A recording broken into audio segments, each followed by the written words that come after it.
Everyone, and today I'm proud to sign two bills into law that will help protect Philadelphia's children from the harmful effects of vaping. While we are making progress against cigarette use in Philadelphia, smoking remains the city's leading underlying cause of death, responsible for an estimated 3,600 deaths every year. And while teens are less likely than ever to smoke cigarettes, many teens are now experimenting with cigarillos and e-cigarettes that have candy flavors. From here, it's a ripple effect. They try vaping, get addicted to nicotine, and move on to other tobacco products. The first bill I will sign today will prohibit the sale of cigarillos that have candy flavors. The second bill will restrict the sale of e-cigarettes that have flavors or that have high nicotine levels to stores that do not allow entry to children. Today, I will also sign an executive order to make our parks and rec centers vape-free in addition to smoke-free. I want to thank Councilmember Curtis Jones for taking the lead on the flavored cigarillos bill and Councilmember Bill Greenlee for supporting the e-cigarette bill. Excuse me, and I want to thank all City Council for showing such strong support for both of these bills and a willingness to take a stand to protect the next generation from these dangerous products. I also want to thank the advocates who spoke out in favor of these bills, particularly the teenagers who attended both the committee hearing and the City Council session. These bills and this executive order will bring us a step closer to building a healthier city for all Philadelphians, and especially our children. I'd now like to invite Health Commissioner Tom Farley to share more details about today's legislation.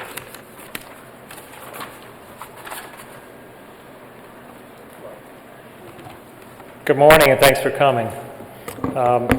First, I want to start with some good news. Teen smoking rates for cigarettes in Philadelphia are now at an all-time low of just 2%. That's important for us to track teens because we know that 90% of smokers start before the age of 21. So if teens never start smoking, then they may never become a smoker at all. The bad news is, though, that other products have been replacing cigarettes as the on-ramp to smoking. First, we have things like these cheap candy-flavored cigarillos that are sold throughout Philadelphia in flavors like French vanilla and tropical tango. And then we have e-cigarettes that are sold in flavors. This one is strawberry milk, and this one is mixed berry, and these also have very high nicotine levels. Both of these products here are designed specifically to lure children because they are candy flavored, so they make an easy transition from children consuming candy to consuming these products. And once children then are addicted to nicotine, then they can switch to other tobacco products like cigarettes. Now, Philadelphia has the highest heart disease mortality rate of any large city in the nation. And we don't want the next generation to suffer the same fate. So with these bills, Philadelphia is now leading the nation in protecting our kids from these products. Just to give you a little more detail, Bill number 180457, sponsored by Councilmember Jones, would prohibit the sale of the flavored cigarillos. The flavorings would not be allowed. The cigarillos still could be sold, but not with flavorings. So no more French vanilla, no more tropical tango, no more mango cigarillos in the city of Philadelphia. The other bill, 190804, sponsored by Councilmember Greenlee, would restrict the sale of the e-cigarettes that have flavors or that have high nicotine levels to stores in which children are not allowed. Can you still hear me? The mic seems to have cut out. Should I keep going? All right. So I need to back up a little bit to explain the importance of the vaping work. We are seeing an epidemic of youth vaping in the United States. 27% of high school students are now vaping, more than 1 in 4. And that set the stage for the vape lung crisis, which has now affected more than 2,400 people in the country and led to 52 deaths. The youth vaping epidemic is the result of marketing of Juul and other products that have copied Juul. Juul is a product that has flavorings in it, and it also has extraordinarily high nicotine levels, roughly 60 milligrams per milliliter, which is about 3 times the nicotine levels of other previous electronic cigarettes. That makes Juul and the copycats like Juul especially addictive. The FDA clearly should regulate those electronic cigarettes, but they haven't. And because the FDA isn't acting, Philadelphia is stepping up to protect its own children. So today, Mayor Kennedy is going to be signing what we believe to be the first law in the United States that is restricting sales of e-cigarettes based on their nicotine levels.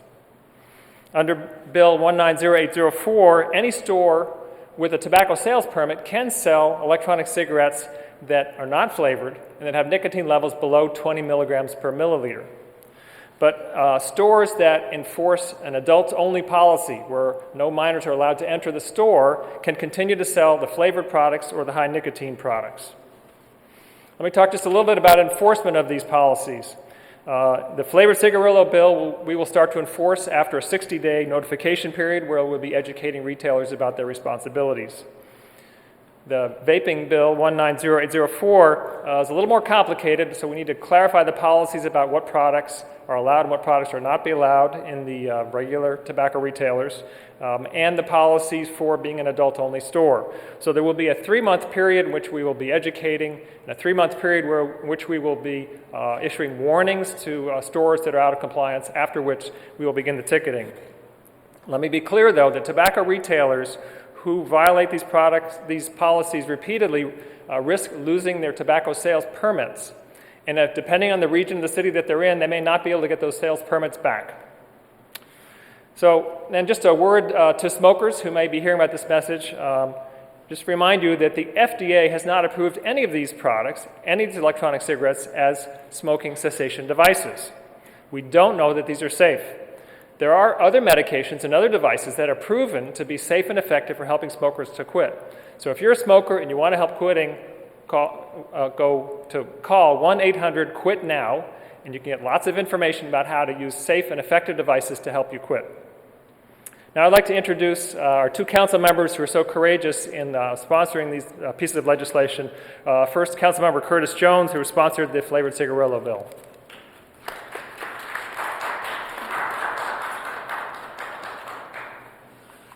I don't know if I would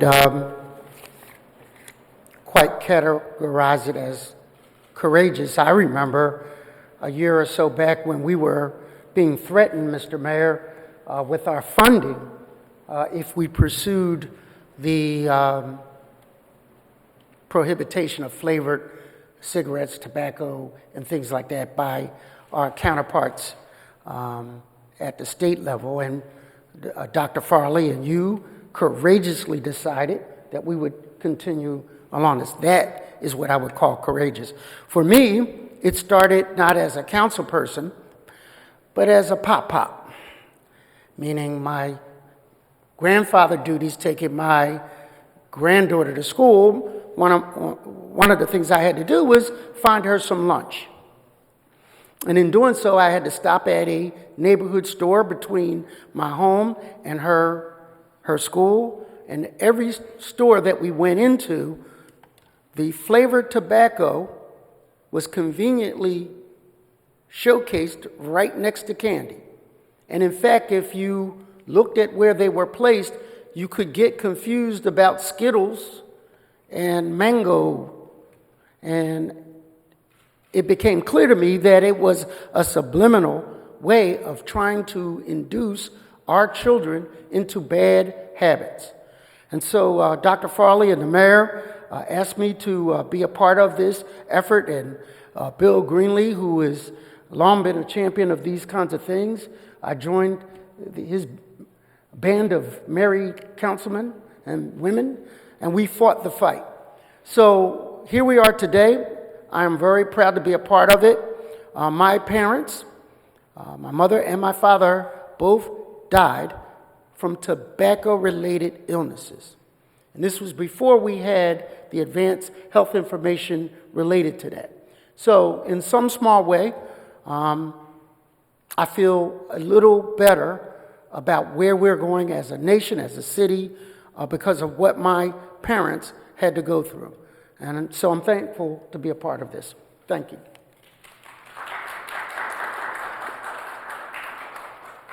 And Councilman Greenlee has been a leader in fighting smoking, fighting tobacco industry over the years, and he's been courageous in sponsoring the bill that had to do with electronic cigarettes. So, Councilman Greenlee.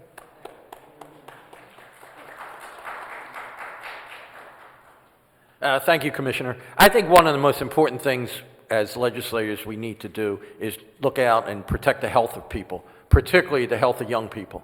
And I think these two bills go a long way in doing that. I certainly want to recognize my colleague, Councilman Jones, who fought a long fight on the tobacco-related flavored issue. And I certainly want to give all the credit to the administration, to the mayor, particularly Commissioner Farley and his team, who have relentlessly fought on these very important issues. Because again, I think, and particularly with the vaping bill that I was proud to sponsor, I think more and more information is coming out on these products, and the information that's coming out is not good. It shows that there's a lot of problems with these things. Certainly, a part of it is just a lack of knowledge of what's in them. So I think, again, I'm very proud to have been involved in this.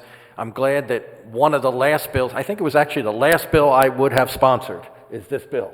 So I'm proud to be involved in that. I certainly want to recognize the young people that are here who sat through the hearings and made clear where their position is, and I think we're very influential in making sure both these bills pass. So again, I think it's a good day for Philadelphia. It's a good day for the health of the citizens and particularly the health of young people. Thank you.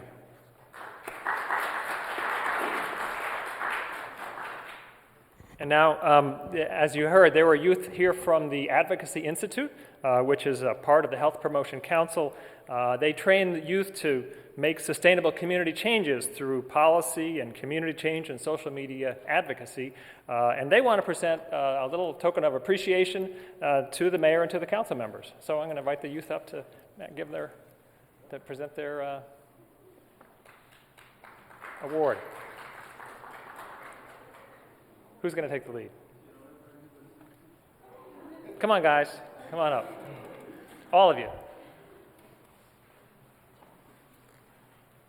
And after that, we'll sign and then answer any questions. How are you? Hello. All right. How are you? Nice to see you. How you doing? Thank you for coming. How are you? Thank you. Okay. Thanks for coming. Thanks for your help, everybody. Thank you. Thank you. Oh, dang.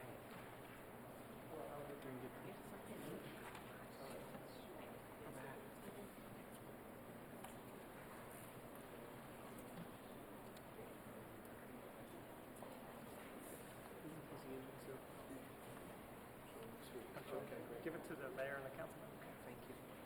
Cheers. Get yours. Oh. Yep. And one for Councilman James, too. Yeah. All right. Okay. Do we look okay? Thank you very much. Thank you. Wow. Anybody speaking or no? Nope. Okay. Great. Thank you all. Thanks, everybody. Thank you.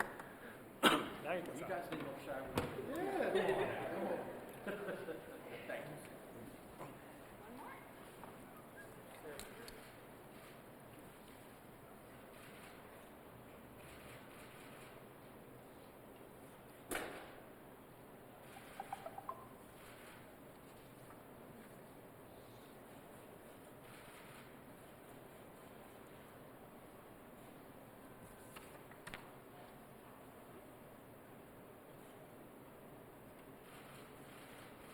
What is today's date?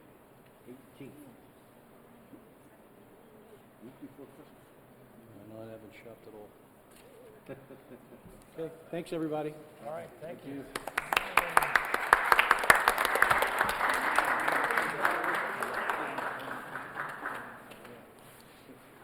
Game battle. Thanks for doing this. Appreciate it. Have a good day. Thanks.